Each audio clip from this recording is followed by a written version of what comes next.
Ito yung mga iba't ibang klase ng kanila mga naka-sale ngayon na appliances. Sa mga naghahanap ng aircon, meron tayo ditong split type. 1 HP at 1.5 HP na non-inverter, no? So, eto, mabibili nyo na lang sa halagang 14,700 pesos na dati siyang nasa almost 20,000. Kung hanap mo naman ay mas mababang horsepower, meron tayo ditong 0.6 lang na window type. And from 11,000 pesos, ngayon ay 8,000 pesos nyo na lang ito mabibili. Extended ang summer sale ng American Heritage Appliances at ayun nga, last wave na to ng kanilang summer sale dahil sa in-demand nga po nung nakalipas na warehouse sale. So ngayon po ay magaganap to starting ng May 27 to 31 from 9 AM to 7 PM. Ang pinakabago nilang location ay dito naman sa may Campe Building 2254 Chinroses Avenue, Makati City. As you can see, nandito tayo, ito yung kahabaan ng Don Chinroses Avenue at syempre yung San Lorenzo Place Mall. Kung kayo naman ay mag-MRT, pagbaba nyo ng MRT Magallanes, konting lakad lang. Ito lang po yun mismo, yung bababaan nyo, no? And then Alpha Land, ito rin po yung isa sa landmark din dito, no? Most of the items nila dito ay mga cooling appliances, no? So tulad ng electric fan, air cooler, meron tayong split type at window type na aircon. Ngayon naman ay puntahan natin at alamin natin ngayon kung magkano ba yung presyohan ng kanilang appliances ngayon dito. Ito yung mga iba't ibang klase ng kanila mga naka-sale ngayon. Pag sinabing American Heritage, isa yan sa pinakamaganda at quality na mga appliances na mabibili natin sa market. Ang kagandahan pa dito sa American Heritage, makikita nyo talagang maayos pa yung mga boxes at yung mga unit or mga appliances na naka-sale sa kanila ngayon. So, ayan, naka-sealed pa po yung iba talaga, makikita nyo naman, no? So, yung iba namang mga boxes tulad nito, parang konti lang naman yung mga scratches lang yung iba. Pero lahat, makikita nyo talagang maganda pa yung items. Meron tayong mga air cooler dito. And then, yung ating 2-in-1 convertible electric fan na may remote control. And then, syempre, yung ating window type at split type air condition. So, this is AC lang po, ano? Wala po silang inverter. So, ito po lahat ay non-inverter. And then, i-check natin yung mga presyohan. Sa mga naghahanap ng aircon, meron tayo ditong split type. So, 1 HP at 1.5 HP na non-inverter, no? So, eto, mabibili nyo na lang sa halagang 14,700 pesos na dati siyang nasa almost 20,000 piso na lang para 20,000 na. So, ang savings mo dito ay nasa 5,299 pesos. This is 1 HP na split type aircon. Alright? So, meron din tayo ditong 1.5 HP and from 22,000 or almost 23,000 pesos, ngayon ay mabibili nyo naman sa halagang 16,990 pesos.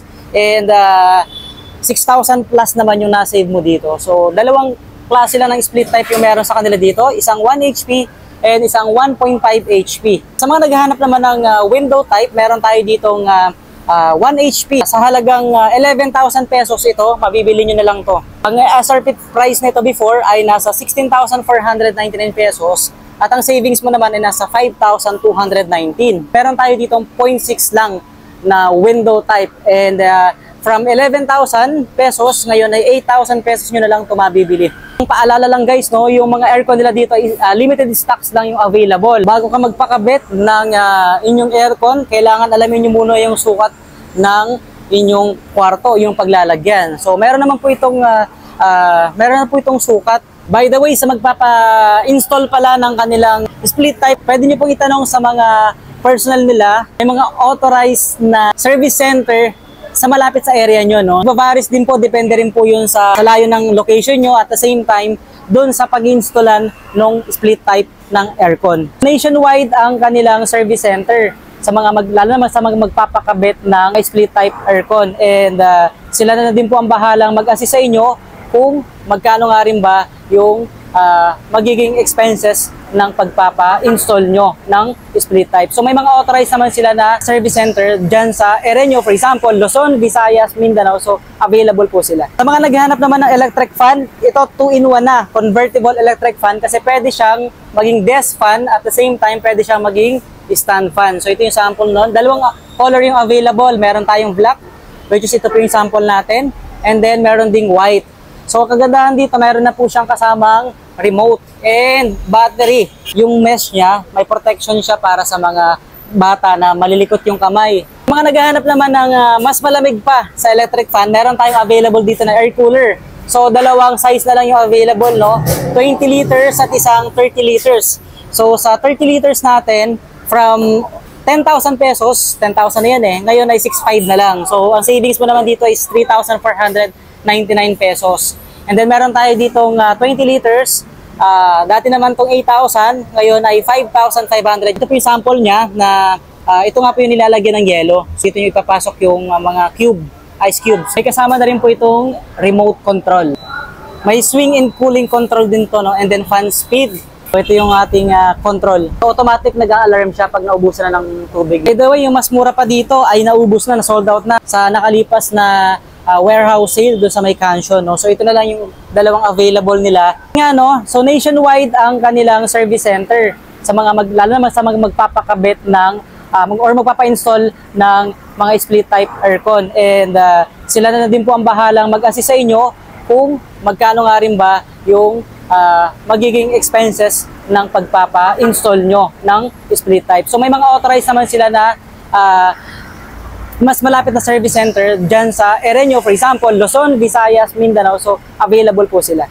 By the way, sa magpapa-install pala ng kanilang split type, pwede nyo pong itanong sa mga personal nila, may mga authorized na service center sa malapit sa area nyo, no? So, nagbabaris din po, depende rin po yun sa layo ng location nyo, at the same time, doon sa pag-installan ng split type ng aircon. Payment option naman, nag-accept po sila dito ng cash, e-wallet, at credit card. So, good news pala sa mga mag-installment, no? So, kumbaga wala kayong cash, pwede dito ang BDO at BPI. Siyempre, hindi mawawala dyan ang bank transfer, pwede rin naman yun. So, yun po yung mode of payments nila dito sa American Heritage. Sa mga pupunta pala dito, no, so limited lang yung kanilang parking area since na wala din pong space kasi talaga dito, no? So, for company lang yung nasa loob. And then, dito naman sa labas, mayroon namang iilan na parking na mga motor, pero sa mga sasakyan na naka 4 wheels, medyo alanganin tayo. So, pwede tayo mag-park dito siguro sa mall. Ayan, so kung saan nandito yung San Lorenzo Place Mall. May mga pay parking naman dito sa mga katabing mga establishments eh. So, yun, pwede po kayo mag-park dyan. And sa mga motor naman, medyo kukunti lang din. Limited lang yung parking nila dito. So, yun, at least may idea po kayo. Shoutout sa ating mga followers. Oh. Kung nakarating ka sa part ng video na to, napaka-solid mo at marami pong salamat sa inyong lahat. I-follow at i-subscribe mo na rin itong ating channel. Mag-like at i-share itong ating video para mapanood din to ng family at friends mo. Marami pong salamat!